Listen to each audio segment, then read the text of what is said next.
Hello, BookTube. I also say hello to Willie. He's napping out. He's only half awake, and oh, he's awake. Hi, Willie. We'll be out of your hair in a second. Anyway, let me just get that positioned correctly. Hello. This is the Scholar Gentleman, and I wanted to do a BookTube reading. Am I going? Yes, I am.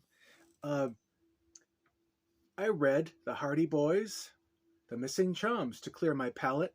What was the book I read at before that? I don't know what. I think it might have been horror, but I think I wanted to just clear my palate a little bit. And it was exactly as I remember them. I have a whole stack over there. I got them just for nostalgia's sake because back when I was a kid, this is the kind of binding that was used for the Hardy Boys. Of course, it was in the flush of the success of the popular TV show starring Sean Cassidy and Parker Stevenson, is it? Oh, they're so handsome. Oh, they're so cute. All that stuff. Eventually, they teamed up with Pamela Sue Anderson for the Nancy Drew part of it, and they combined their efforts to solve mysteries together. And so, this particular, now, the thing you have to remember is these books are pretty much interchangeable. Put that down.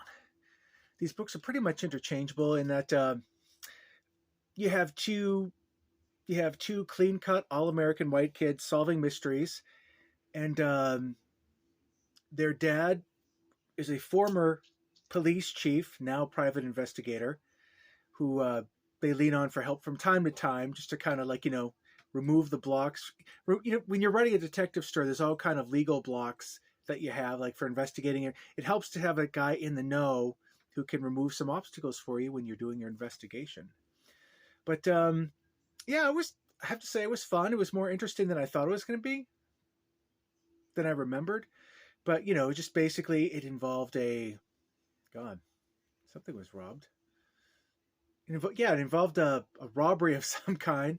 And these crooks basically, it was a bank robbery ring.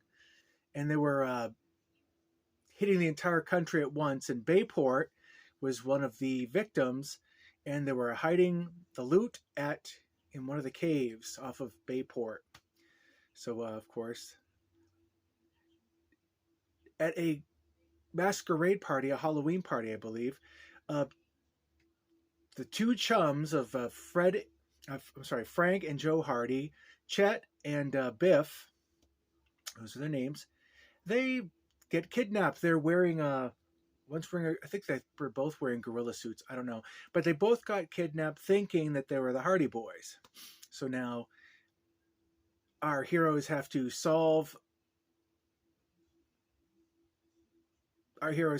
find their missing chums. They have to crack the bank robbery ring and find the culprits of both. And of course, it starts off as two mysteries, maybe even, two mysteries, and they dovetail into one. And everything ends on a nice, neat, tidy note.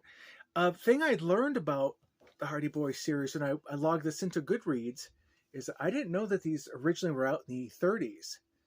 And apparently from 1959 to 1957 to 1979, there was a huge initiative to rewrite some of these books to include more modern methods of police detecting. I did not know that. So in other words, you could probably, if I wanted to go looking, I could probably dig up an earlier version of the Missing Chums. And come to find out, reading one of the reviews on Goodreads, apparently the first version of this, the Hardy Boys, they were packing heat. They were carrying around guns with them. So I don't know if that got changed because of they didn't want kids picking up guns or whatever. But it basically says here, anyone from the age of 10 to 14 who likes lively adventure stories packed with mystery and action will want to read every single one of the Hardy Boys stories listed here. Sons of a famous American detective, the Hardy Boys help solve many thrilling cases after school hours and during vacations as they follow up the clues they unearth in their quest to bring criminals to justice.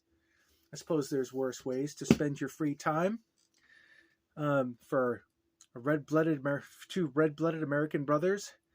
Um, like I said, very clean cut, very very suburban, and well, let's face it, very white. um, I don't know who writes these books originally. Franklin W. Dixon and Carolyn Keene, who writes the Nancy Drew novels. Um, Apparently, they're the same person. I can't imagine just banging these out, just cranking them out. But yeah, there was like, gosh, have to be about like 40 or 50 of them. I want to pick up the one just. I doubt I'll get any more, but I think if I'm gonna get another one, it'll be the Secret Agent on Flight 101, because I'm a flight attendant, and it'll be kind of fun to see how air travel was seen back then, and how our intrepid heroes work around that particular problem. I remember buying the Hardy Boys Detective Handbook, which is sort of like an amateur detective's method of how to read fingerprints and all these different crime detecting skills that, let's face it, any kid who liked Batman or Sherlock Holmes would be into. I kind of found it a little boring myself because, I don't know. Let's face it, cracking crime is a lot of grunt work, and it's a lot of tedious grunt work. And if any police procedural worth its salt is gonna show you that all those grinding, frustrating dead ends that come with working a case. So God love them, man. God love law enforcement, because they do not have an easy job. Okay, I'm gonna leave it off there. I was gonna cover the X-Men Dark Phoenix saga, but that's a whole other thing, and it's packed with. There's a lot to unpack in that, so I might do that next time. But anyway, take care of yourself, folks, and we'll speak to you soon. Willie says goodbye too, now that he's curled up in a little ball trying to ignore me. He can't ignore me. Take care, folks.